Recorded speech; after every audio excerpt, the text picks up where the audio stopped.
ಪಿತನ ಸುತನ ಮತ್ತು ಪವಿತ್ರಾತ್ಮರ ನಾಮದಲ್ಲಿ ಆಮೇನ್.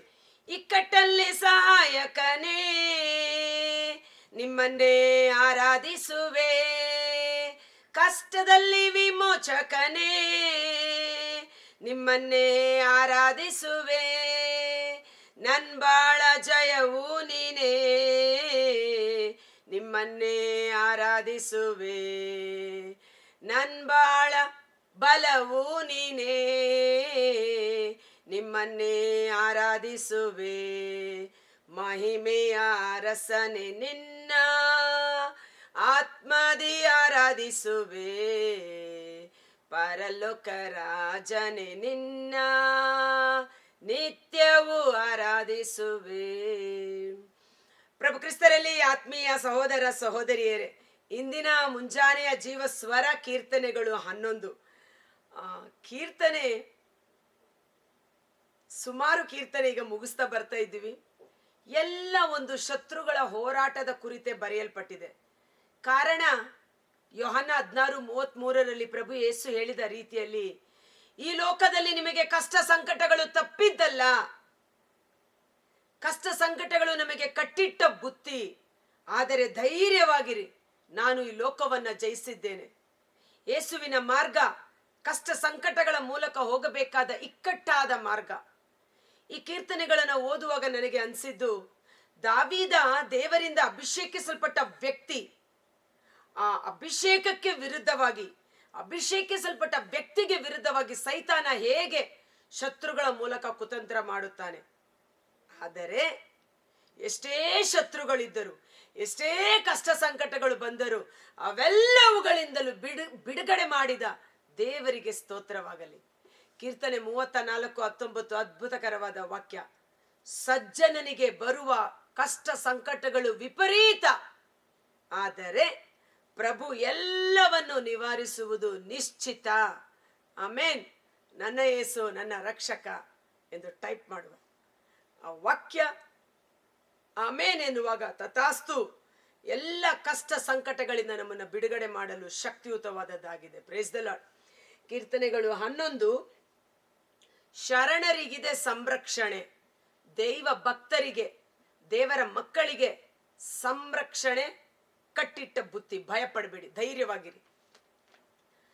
ನಾನು ಆಶ್ರಯಿಸಿಕೊಂಡಿರಲು ಪ್ರಭುವನು, ನೀವು ಹೇಳುವುದೆಂತು ನನಗೀ ಮಾತನು, ನೇರ ಮನಸ್ಕರನು ಕೊಲ್ಲಲು ಇರುಳಳು, ಬಿಲ್ಲು ಬಗ್ಗಿಸಿ ಹರಿದೋ ಆ ದುರುಳರು, ಎದೆಗೆ ಬಾಣವನ್ನು ಹೂಡಿ ನಿಂತಿರುವರು. ನೇರ ಮನಸ್ಕರು, ಸತ್ಯದ ಪಥದಲ್ಲಿ ಮುನ್ನಡೆಯುವವರು, ದೇವರ ಆಶ್ರಯದಲ್ಲಿರುವವರು, ಅವರನ್ನು ಕೊಲ್ಲಲು ಶತ್ರುಗಳು ಹೊಂಚು ಹಾಕಿ ಕಾಯುತ್ತಿಯರು, ಎದೆಗೆ ನೇರ ಬಾಣವನ್ನ ಇಟ್ಟಿಯರು.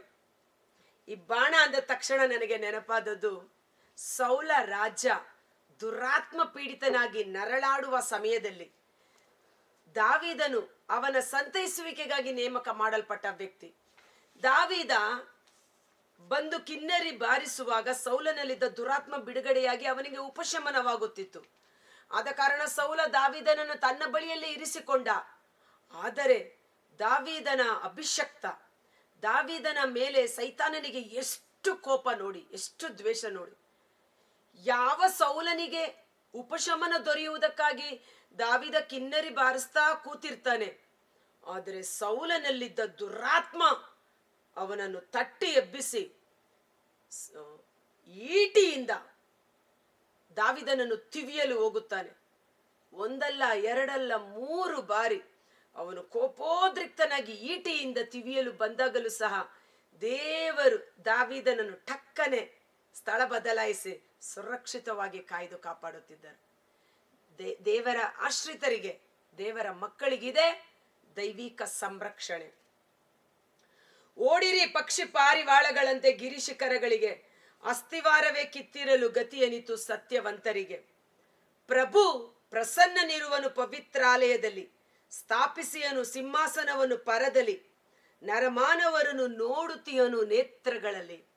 ಯೆಶಾಯ 66:1 ಆಕಾಶವೇ ನನ್ನ ಸಿಂಹಾಸನ, ಭೂಮಿಯೇ ನನ್ನ ಪಾದಪೀಠ ಎಂದು ನುಡಿದಿರುವ ದೇವರು ಆಕಾಶದಿಂದ ನಮ್ಮನ್ನು ಅವರ ಕಣ್ಗಳಿಂದ ನೋಡುತ್ತೀಯರು. ದೇವರ ಕಣ್ಣುಗಳು ನಮ್ಮ ಮೇಲೆ ಇವೆ. ದೀನ ದಲಿತರಿಗೆ, ದೇವರ ಮೊರೆ ಹೊಕ್ಕುವವರಿಗೆ ಸಂರಕ್ಷಣೆ ನೀಡುವುದಕ್ಕಾಗಿ ಆ ಕಣ್ಣುಗಳು ಸದಾ ನಮ್ಮನ್ನೇ ನೋಡುತ್ತಿವೆ. ಭಯಪಡಬೇಡಿ. ನಮ್ಮನ್ನು ನೋಡುವ ಕಣ್ಣುಗಳು ಬರೀ ನೋಡುವುದು ಮಾತ್ರವಲ್ಲ, ನಮ್ಮನ್ನು ನೋಡುವ ಕಣ್ಣುಗಳು ಆ ಕಷ್ಟದಿಂದ ರಕ್ಷಣೆ ಮಾಡಿ ಬಿಡುಗಡೆಯನ್ನು ನೀಡುವ ಕಣ್ಣುಗಳಾಗಿದೆ. ಅದಕ್ಕಾಗಿ ಈ ಯೋಬನ ಗ್ರಂಥ 10ನೇ ಅಧ್ಯಾಯ ವಚನ 4ರಲ್ಲಿ ಯೋಬ ಹೇಳುತ್ತಾನೆ, ಯೋಬ ದುರವಸ್ಥೆಯಲ್ಲಿದ್ದಾನೆ, ರೋಗಾವಸ್ಥೆಯಲ್ಲಿದ್ದಾನೆ. ಅವನ ಮಿತ್ರರು ಸಹ ಅವನನ್ನು ದೂಷಿಸ್ತಾ ಇದ್ದಾರೆ. ಆಗ ಯೋಬ ದೇವರಲ್ಲಿ ಪ್ರಾರ್ಥಿಸುತ್ತಾನೆ, ದೇವಾ, ನಿನಗೆ ಮನುಜರಂತ ಕಣ್ಣುಗಳಿವೆಯೋ? ನಿನ್ನ ಕಣ್ಣುಗಳು ಮನುಷ್ಯರಂತೆ ನೋಡುತ್ತಾ? ಇವತ್ತು ನಾನು ಒಳ್ಳೆಯವನೋ ಕೆಟ್ಟವನೋ ನಿನಗೆ ಮಾತ್ರ ಗೊತ್ತು. ಆದರೆ ನನ್ನನ್ನು ಸಂತೈಸಬೇಕಾಗಿದ್ದ ಮಿತ್ರರೇ ಬಂದು ನನ್ನನ್ನು ದೋಷಾರೋಪಣೆ ಮಾಡುತ್ತಿದ್ದಾರೆ. ಆದರೆ ನಿನ್ನ ಕಣ್ಣುಗಳಿಗೆ ಮರೆಯಾದುದು ಯಾವುದೂ ಇಲ್ಲ. ನೀನು ಮನುಷ್ಯರಂತೆ ಲೆಕ್ಕಾಚಾರ ಮಾಡ್ತೀಯಾ? ನಿನ್ನ ಕಣ್ಣುಗಳು ಪರಿಶುದ್ಧವಾದ ಕಣ್ಣುಗಳು, ಅಶುದ್ಧವನ್ನ ನೋಡದೇ ಇರುವ ಕಣ್ಣುಗಳು. ಸಿರಾಕ 23:19ರಂತೆ 10,000 ಸೂರ್ಯನಿಗಿಂತೂ ಹೊಳಪಾದ ಕಣ್ಣುಗಳು. ಆತನ ಕಣ್ಣುಗಳಿಗೆ ಮರೆಯಾದುದು ಯಾವುದೂ ಇಲ್ಲವಲ್ಲ. ನಿನ್ನ ದೃಷ್ಟಿಯಲ್ಲಿ ನಾನು ನೀತಿವಂತನಾಗಿ ನಡೆದುಕೊಂಡಿದ್ದೇನೆ ಎಂಬುದಾಗಿ ಯೋಬನು ಮಾತನಾಡುವಂತ ವಿಷಯ ಅದ್ಭುತಕರವಾದುದು. ಪರೀಕ್ಷಿಸುತ್ತೀಯನು ಅವರನ್ನು ಸೂಕ್ಷ್ಮ ರೀತಿಯಲ್ಲಿ.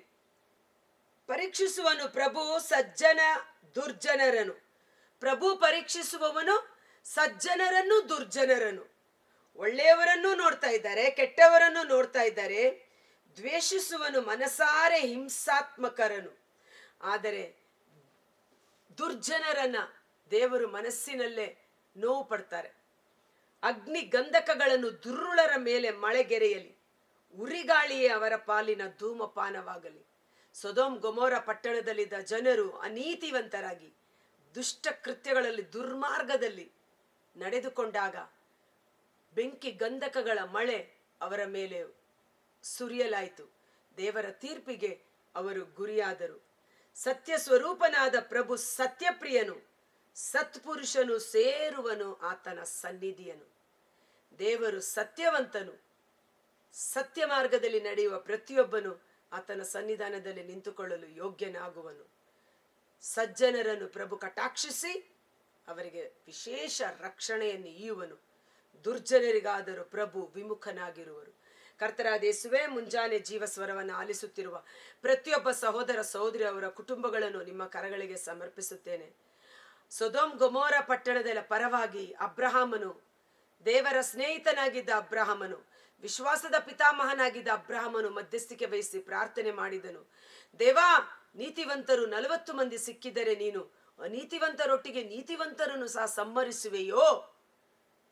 ಇಲ್ಲವೇ ಇಲ್ಲ. ಸಜ್ಜನರಿಗೂ ದುರ್ಜನರಿಗೂ ವ್ಯತ್ಯಾಸವನ್ನ ತೋರಿಸುವ ದೇವರು. ನೀತಿವಂತರಿಗೂ ಅನೀತಿವಂತರಿಗೂ, ಒಳ್ಳೆಯವರು ಕೆಟ್ಟವರಿಗೂ ವ್ಯತ್ಯಾಸವನ್ನ ತೋರಿಸುವ ದೇವರು. ದೇವರನ್ನು ಆರಾಧಿಸುವವರಿಗೂ ಆರಾಧನೆ ಮಾಡದೇ ಇರುವವರಿಗೂ, ದೇವರನ್ನ ನಂಬುವವರಿಗೂ ನಂಬದೇ ಇರುವವರಿಗೂ ವ್ಯತ್ಯಾಸವನ್ನ ತೋರಿಸುವ ದೇವರು. ಅಬ್ರಹಾಮನ ಪ್ರಾರ್ಥನೆಯ ನಿಮಿತ್ತ ನೀತಿವಂತನಾದ ಲೋಟ ಸಂರಕ್ಷಣೆಯನ್ನು ಪಡೆದುಕೊಂಡನು. ಇಂದು ದೇವರ ಕಣ್ಣುಗಳು ನಮ್ಮನ್ನು ನೋಡುತ್ತಿವೆ. ಆ ಕಣ್ಣುಗಳು ಕರುಣೆ ತುಂಬಿದ ಕಣ್ಣುಗಳು, ಕನಿಕರಿಸುವ ಕಣ್ಣುಗಳು, ನಮಗಾಗಿ ಕಣ್ಣೀರಿಡುವ ಕಣ್ಣುಗಳು. ಮಾರ್ತಾ ಮರಿಯಳು ಸತ್ತು ಹೋದ ತಮ್ಮ ಲಾಜರನಿಗಾಗಿ ಗೋಳಾಡುತ್ತಿರುವುದನ್ನು ನೋಡಿ ಪ್ರಭು ಯೇಸು ಕಣ್ಣೀರಿಟ್ಟರು. ಇವತ್ತು ನಮಗಾಗಿ ಕಣ್ಣೀರಿಡುವ ಪ್ರಭು ಯೇಸು ನಮ್ಮ ದುಃಖವನ್ನ ಸಂತೋಷವಾಗಿ ಮಾರ್ಪಡಿಸುವ ದೇವರಾಗಿದ್ದಾರೆ. ಧೈರ್ಯದಿಂದಿರೋಣ, ಆತನ ಪಾದ ಸನ್ನಿಧಾನವನ್ನು ಸೇರೋಣ.